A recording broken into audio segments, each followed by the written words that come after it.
Јасно е тоа и граѓаните се разочарани, зошто разочарани се не само заради Европската унија, разочарани се од време на време и во одредени периоди за тоа што правеле политичарите. Граѓаните понекогаш им забележуваат за грешките на политичарите, мораме да го кажеме тоа, пат затоа и најчесто се губат избори во државата. Меѓутоа поентата друга е, рековме дека нас не треба подобар животен стандард, средена држава, ресетиран систем и така натаму, што не спречуваше сите овие години додека ние чекавме, правевме компромиси, буквално се занимававме цело време кај да ќе влеземе во Европска унија, да се правиме реформи дома, да се акриваме економијата, младите да останат тука постојано, процесот на иселување продолжуваше. Секојаш ви треба поттик, Бети. Значи секојаш е потребен поттик. Каков поттик? Многу е полесно да избуткаш одредени реформи ако тоа не знам ги бара Европската унија од која што ќе бидеме. Немојте така, Божиновски има држави кои што воопшто не се во Европска унија, нема таков поттик. Мислам, тоа се подразбира дека треба да функционира државата без оглед на се. Јас само ти кажувам како полесно се буткаат такви тешки реформи. Тоа го направија сите централно-источно европски држави кои што се сега членки на Европската унија. Но треба и цврста политичка волја. Треба цврста политичка волја, меѓутоа поттикот тука се согласувам, меѓутоа поттикот паќе го гледам во сегментот на... Но и консензус со опозицијата, кој што ние никогаш не го имавме, искрено. Да, тоа е сосема друго прашање, меѓутоа поттикот е повторно ќе го гледам низ призмата на финансиската поддршка, затоа што и типот на финансиска поддршка и начинот на кој се доделува многу се разликува сега во однос на државите на Западен Балкан, во однос на оно што го добиваат државите од Централна и Источна Европа пред да станат членки, не сега. Мислам дека во последниве години или две Европската унија конечно почнува да сваќа, односно да прифаќа дека преку примерот со Полска пред 4 години, преку примерот со Унгарија сега, кога ги завртија фондовите и со тоа директно или индиректно и придонесоа да се случи политичката промена таму, мислам дека почнаа да сваќа дека финансиската поддршка навистина важна. Тоа е поттикот. Затоа ќе повторам уште еднаш. Не сум поборник на идејата, мислам дека тоа функционира. Функционира во држави кои што не се членки на Европската унија, меѓутоа нивниот капацитет економски и општествен е далеку поголем од нашиот. Да, но мораме да ги имаме сите така е, меѓутоа ако сакате, знаете како во ситуација, нема изгледно за нашето. Пример ќе дадам. Сакаме зборуваме реформа на администрација, никој не го разбира тоа, освен кога се појави пред шалтер. Што е реформа на јавна администрација? Никој од граѓаните не го разбира тоа, додека не се и нема потреба го разбира, додека не се појави пред шалтер и да бара услуга. До пред година или две, кога одите да се сликате за пасош, налетувате на една ситуација која што изгледа све само не на европска држава. Јас бев неодамна да се сликам во македонската радио телевизија доле, изгледа навистина европски. Тоа што е сега таму во тој дел на МВР. Меѓутоа го реплицирате тоа во сите институции кои што даваат услуги непосредно на граѓаните. Да, волја треба секако и не мислам дека на некому да остасува волја тоа да го направи. Требаат пари. И она што е уште позначено. Како ние да ја доловиме идејата како политичари еве сега на луѓето дека треба да се случат реформи, дека треба да се подобрат јавните услуги, дека ЕУ директно може луѓето ги очекуваат директно да придонесе, директниот придонес е кога ќе влезете во просторија каде што се дава јавната услуга и просторијата личи на нешто. Ајде од таму да почнеме. И се ние викам, ајде држава да си го собере финансискиот капацитет и парите и да го направи тоа секаде. Не може. Затоа што треба и за пензии, треба и за едно, треба и за друго, треба и за трето, нема. И заради тоа ЕУ е тука. Ако веќе сакаме одредена политичка или реформска агенда да туркаме, преку финансска поддршка за практични работи, инфраструктурата исто. Јас сум патувал во Унгарија, кога Унгарија пристапуваше во Европската унија, патиштата им беа. Меѓутоа, како наближуваше кон членство и потоа, инфраструктурата фантастично се промени за 5 или 6 години. И да, така им покажа на луѓето да, ќе се жртвувате малку. И реформите, и ќе треба да отпуштиме некого, заради тоа што не може администрација се да толку луѓе треба помоц. Или не знам, одредени други работи, реформа сама по себе не е добра.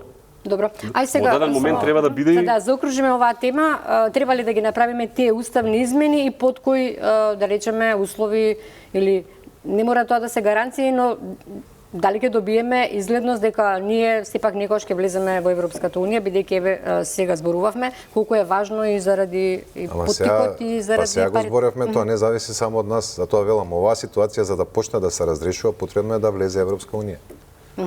Значи очекувате. Значи потребно е затоа што само ако остане на Македонија и на Бугарија, искрено сум скептик. На Бугарија не би требало да и се брза, бидејќи тие се во ЕУ. Така, на нас не би требало на Бугарија, види, ако гледаме објективно Бугарија би требало најмногу да и се брза, затоа што од најголем интерес токму на Бугарија е Македонија да биде членка на ЕУ, каде што ќе има сосед земја членка на ЕУ, а не некоја трета земја, но тоа е нели од објективна. Во политиката често пати има субјективни работи, а во однос на самите реформи, не да се појави на шалтер, туку воопшто да не треба да се појави на шалтер. Значи има работи кои што, знаеш како, има работи кои што може да се направат и кои што треба да има прво волја. Но и да има волја и да почне да се прават, едно е ако го правиш тоа со твои собствени пари само исклучиво, а друго е ако имаш и некаква помош. Не за друго, не дека полоша ќе биде реформата, туку за нешто што ти требало 10 години, ако имаш повише пари можеш да го направиш и за 2 години. Самата реформа сега што е нели во однос на дигитализација. Да имаше повише пари, многу побрзо ќе идеше самата дигитализација.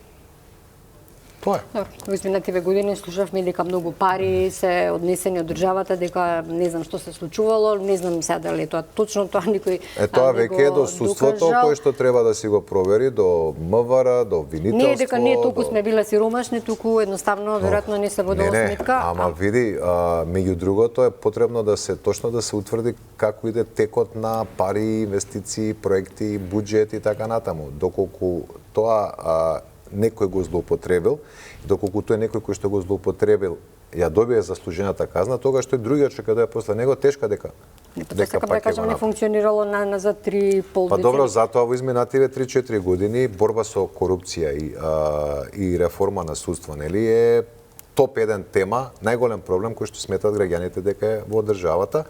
Ја надмина економијата, која што стандардно си беше некои 30 на години. Завлеговме оваа тема, не го прашам Деспотовски, што мислите како треба да го решиме ова со Европската унија, услово што ни е поставен сега во ситуацијава?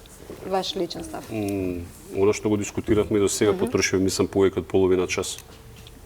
Гаранциите, овие што ги дискутираме, не пише на гаранција, меѓутоа гестовите што ги дискутиравме, меѓутоа јас пред се економист сум, мислам и тоа и го работам, са не е важно, меѓутоа многу ќе биде важно каква позиција Македонија ќе добие во буџетот на Европската унија за наредните 7 години. Значи тоа ќе биде сигнал. За мене би било тоа најважен сигнал. Добро. Би сакала сега малку околу на што следува владината реконструкција.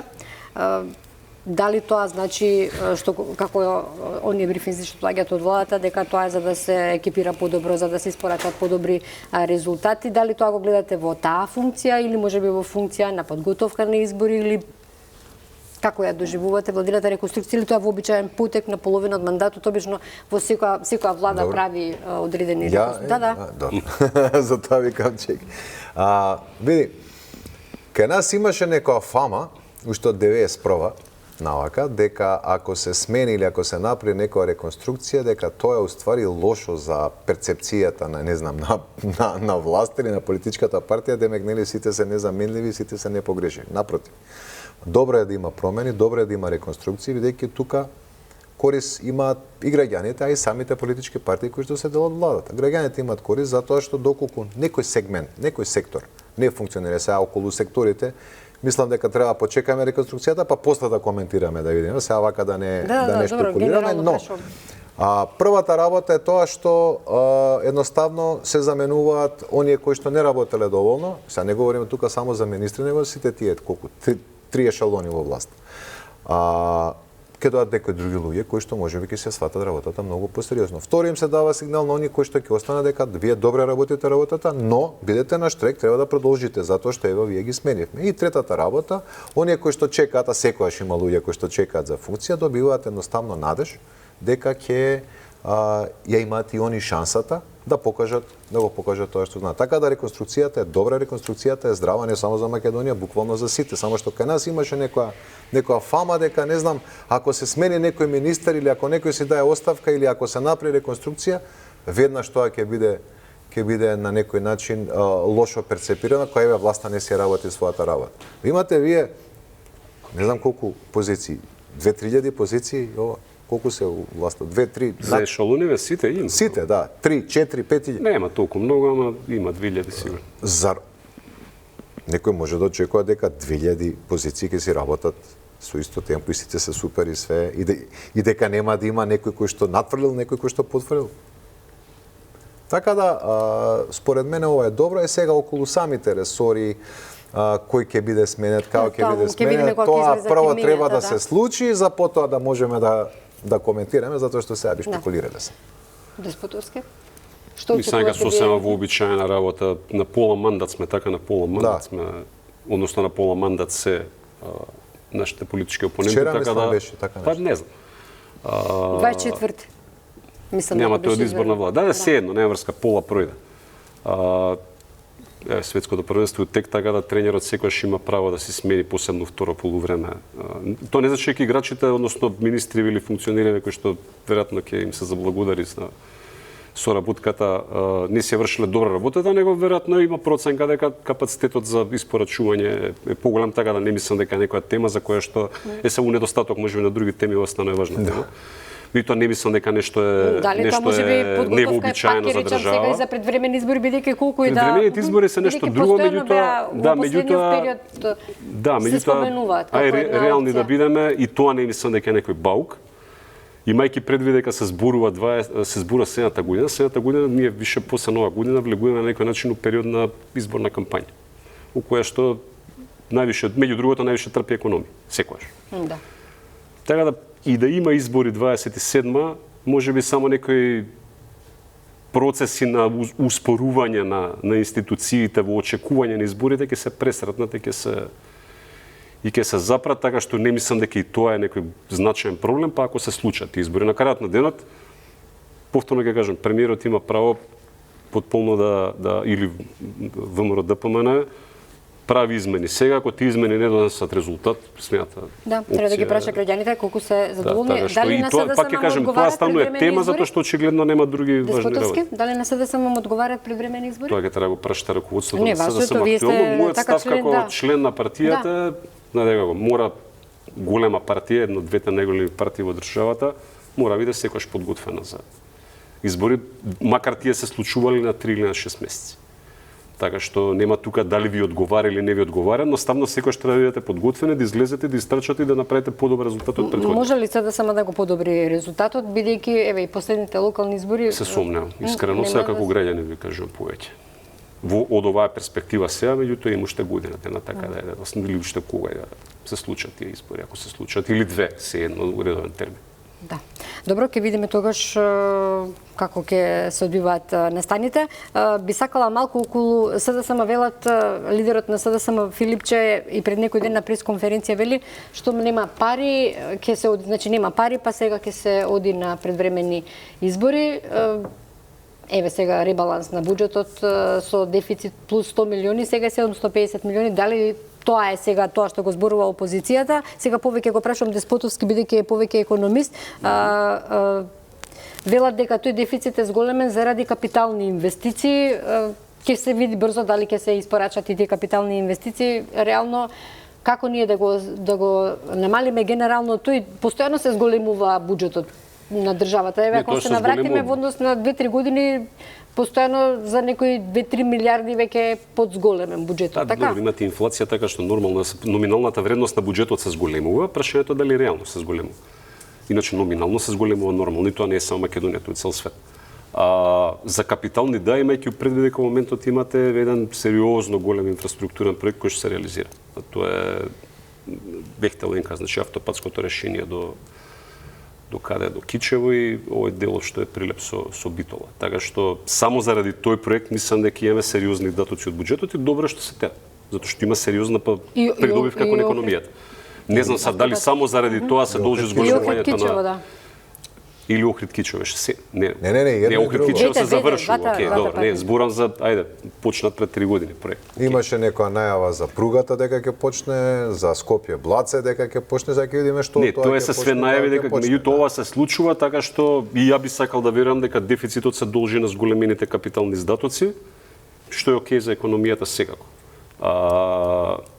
дали има дека снемувањето на парите е причина за избори, не се согласувам заради тоа што ребаланси се прават вообичаено во овој период на годината и дури би било чудно ако не се направи. Мислам дека не сме пропуштиле до сега година како држава да не се направи ребаланс во период од јули до кај септември, затоа што едно се проекциите на почеток на годината, друго е тоа што реално се случува. Така што не го гледам тоа како индикатор дека нешто па се подготвува за... Може би буџетот за следната година би бил индикатор дали се спреми изборна година или не, ребалансот сега секако не. Така што добро е да се трошат парите за капитални, се согласувам.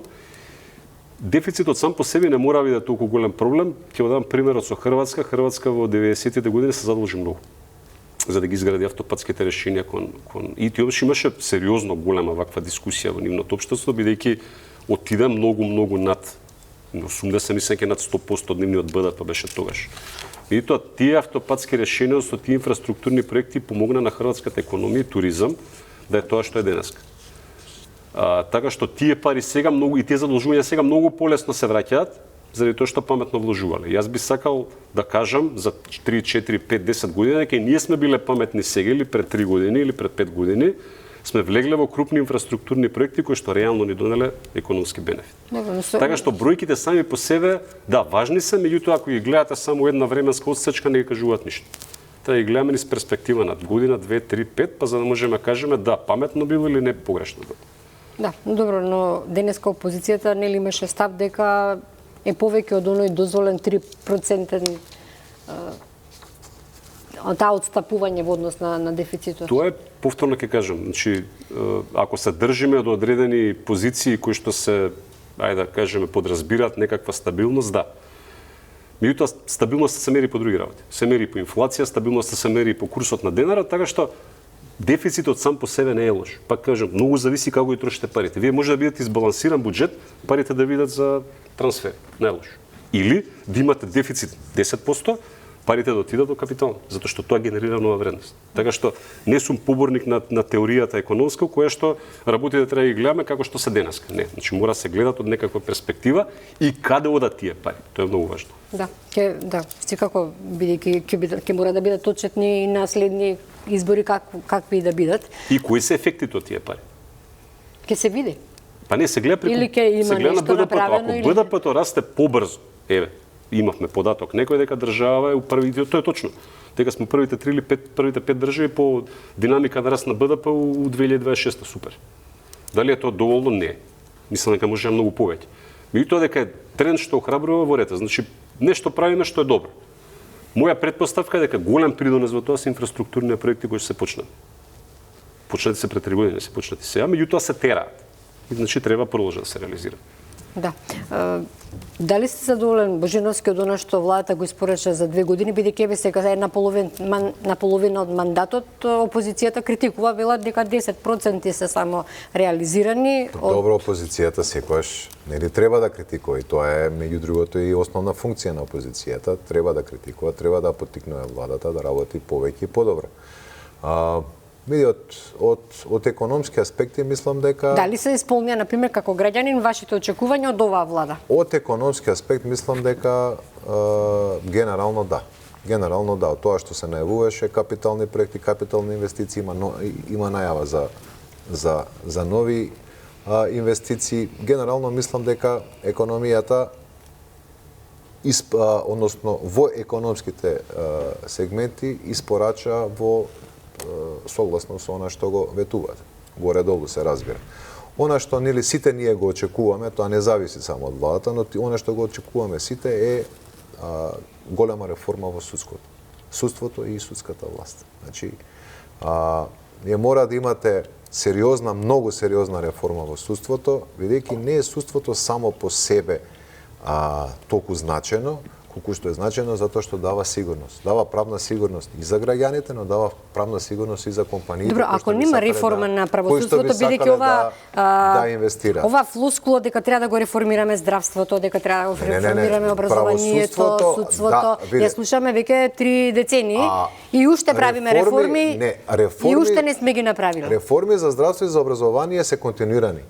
нема запирање на реформите во здравство и во образование. Во следните 30 години ќе слушаме дека треба реформи во здравство и образование. Тоа не е само кај нас. Она што е сега најзначајно, и тие мислам дека си терат сега. Дали се добри или лоши, некој смета вака, некој смета онака. Она што нас ни е потребно е почеток на сериозни реформи во правосудството. Многу до сега се обидува и претходни влади све, но очигледно Што е клучното што би требало да се направи според вас? Правна сигурност им треба и на граѓаните и на инвеститорите кои што ќе дојдат и кои што ќе сакаат да инвестираат. Значи ние слушаме цело време за едни исти судии, за некакви предмети каде што се носат одредени одлуки кои што не се во согласност со она што го очекуваат. Добро, јас ќе додадам дека на пресконференции излегуваат и СДСМ и ВМРО ДПМН, овие велат едните власта правела притисок врз судиите, излегува ВМРО ДПМН, односно власта вели дека судии на опозицијата опозицијски блиски на се обидуваат постојано некаква политичка. Абе едноставно е. Сега ако имаш некој судија, ако суди 20 години, може да се соберат домашни и меѓународни експерти, нека изберат по случајен избор по 5% од оние значајни предмети, говориме за значајни предмети, не говориме, не знам, за погрешно паркирање, и нека проверат кој како си работат и врз база на тоа ќе седи кој работел добро, кој не работел добро. Има еден куп други такви идеи кои што треба да почнат да се применуваат. Затоа што ние сме свесни дека многу некако често и од еден мал број на суди кои што добиваат значајни предмети се носат некои одлуки кои што очигледно дека не се во согласност со она што го говори правото, за да не почнеме сега да ја шириме тема, мислам можеме да утре. Впечатокот во јавноста или кај граѓаните е дека многу полесно паѓаат, условно да кажам, ситните риби отколку оние крупни риби за кои што партиите секојдневно буквално бомбардираат, меѓусебно се обвинуваат, тој крадел, тој лажал, не знам што правел, и сето тоа така си врви и никому ништо. Ако имаш судство во кое што граѓаните ќе имаат доверба, тогаш никој нема да говори ситни риби или крупни риби. Едноставно, тој кој што се огрешил по законот ќе одговара. И тогаш нема да го имаме ова. Ситните риби ќе, не знам, со кебапите тој ќе настрада, нели случајот, а овамо, не знам, со милионски проневери и така натаму, ќе си шетаат слободно. Што би требало според вас, Деспотовски, што да се случи во правосудството, бидејќи таму секако има прекрасни луѓе кои што совесно си ја работат својата работа, ние не можеме да кажеме дека најголемиот дел од нив се такви. Цело време говорам, че станува збор очигледно дека за една клика на луѓе, малкумина кои што треба да се доведат во ред. Очигледно дека тоа е проблем. Добре, еве ако е тоа така, тогаш што треба да направи, може ли тука било која влада било што да направи?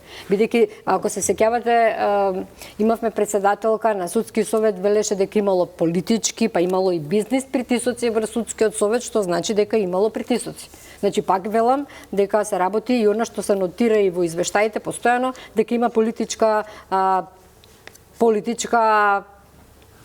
влијание или обиди за притисоци. Па не знам, тековно има се, нели, малце заследив на телевизија, имаше дискусија за статусот на вработениве во судовите. Така за судската администрација. Кое што е важно, предпоставувам важно, заради тоа што гледам дека доста публицитет се дае на медиумите.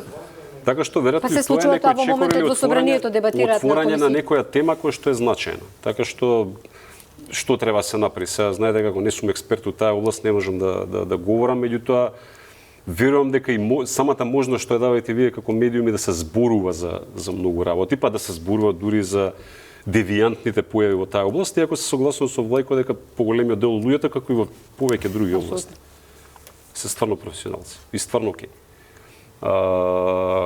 Веројатно да, треба состои тој канал да може да се комуницира, веројатно се поработи, повторно ќе кажам, не сум експерт, не можам да меѓутоа ова што се случува сега со тие законски решенија во сегментот на сега ова не се суди обвинители, ова се луѓе валјда што работат како поддршка нивна, претпоставувам, дека веројатно дел од тие барања кои што ги имаат се оправдани, треба да се излезат. Слушнавме пред некој ден имаше написи во медиумите дека во некој од обвинителствата, некој од обвинители предметите им ги завршувале токму тие дактилографи, не знам сако. Па не, овие мислам дека се повеќе стручни, не се технички, меѓутоа седно сакам да кажам дека можеби треба да се има повеќе слух, се ова не е критика за било кого, него да се има повеќе слух можеби за потребите на тие луѓе, затоа што верам дека се важна алатка или важно штрафче во целиот механизам. Кога веќе зборувавме во делот на економијата, претпоставам Божиновски вие ќе имате своje мислење околу тоа. Имам впечаток дека како која влада ќе дојде, претходната влада на ВМРО ДПМН сакаше да прави некој клинички центар, со италијанци, сега исправете ме нешто ако сум забравила, а дојде СДСМ, го раскина договорот, мислам дека плативме и некаква сума на пенали за тоа. Ние добивме тогаш кредит, ако не се лажам, од Банката за обнова и развој, ако не се лажам, добивме кредит, требаше се прави клиничкиот на местото на сегашниот и кога дое новата влада го раскина тоа, па требаше се прави, не знам, у Ѓорче негде. И да, така, да. Имаше па сега оваа влада вели, нели имаше најава дека за клинички центар кој што би бил тука, нели во делот кај што е пред Борис Трајковски во близина на 8 септември. Што да кажеме друго, дај Боже се надевам дека оваа влада ќе го исполни тоа ветување. Поинтата на ова што го кажуваме дека кај нас нема ништо континуитет.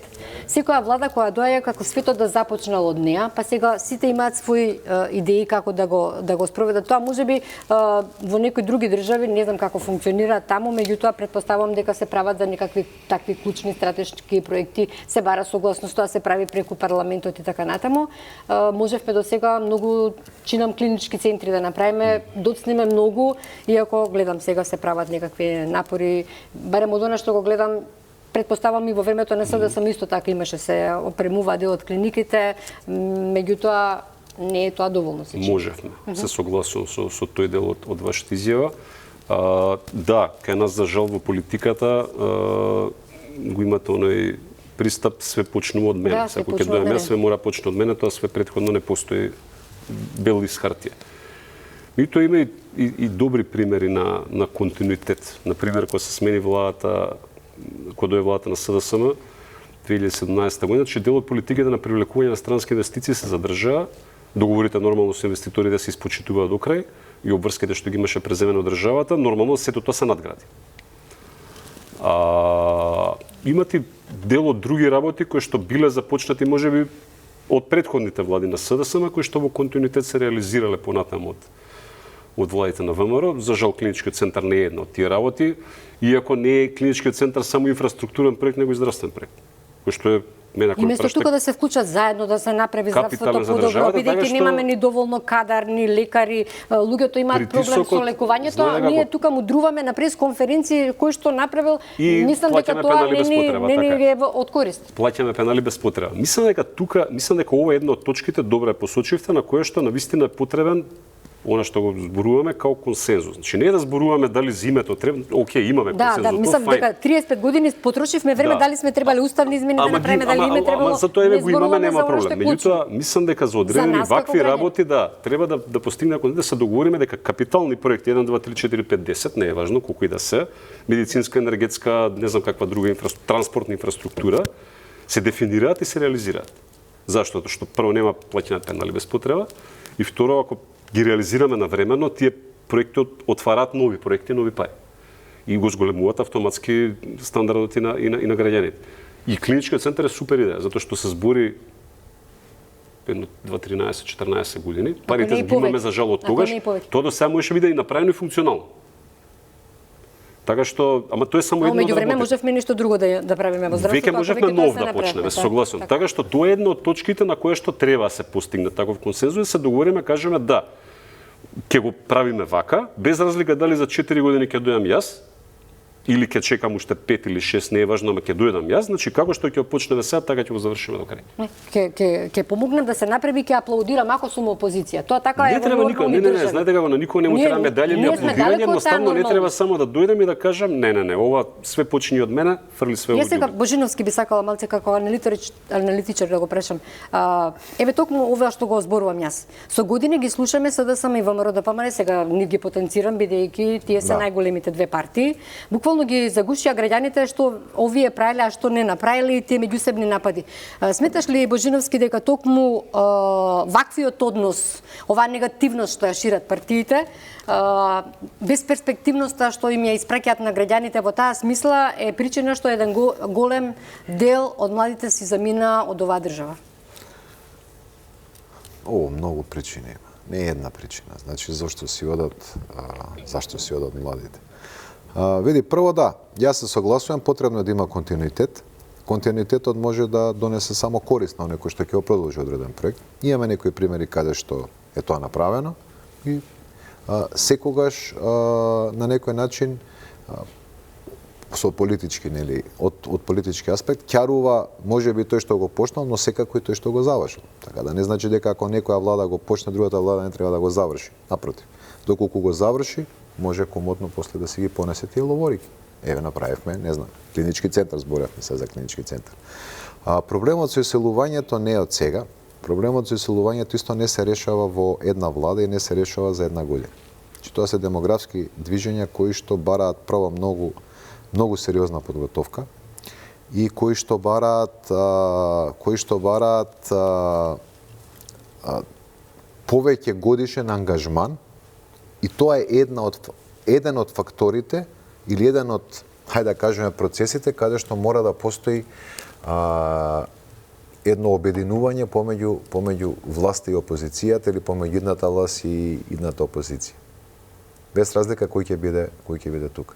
Значи, ние се соочуваме со демографски проблем многу одамна. Имаше некои обиди да се надмине тој. Во владата на Груевски имаше одредени демографски политики, или за трето дете и така натаму, кои што даде одредени резултати, но проблемот е, и тоа не навлегувам сега која влада шо и како направила, немаме континуитет во демографските политики. И затоа е потребно... Не, ама види, ова е клучно, затоа што ти можеш сакаш да направиш, ако немаш луѓе од државата, џабе ти. А факт е дека не само Македонија, него цел Балкан полека станува, знаеш како, неколку острови популациони и другото е национален парк. Нема луѓе.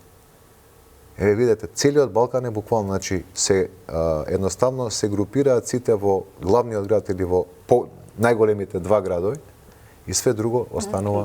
Да. Така да, меѓу другото, тоа е заради и лошата демографска перспектива. Вие ако погледнете, нема ниту една балканска држава која што може да се пофали, нема додуше ни европска, но особено на Балканот нема ниту една држава која што има да речеме некаква си светла демографска иднина. Еве да го крстиме така. Дури оние држави кои што додуше само Косово остана, која што има еден повисок, се уште релативно повисок, ја тоа повисок пак ќе го ставам во наводници, околу 2 им е наталитетот, односно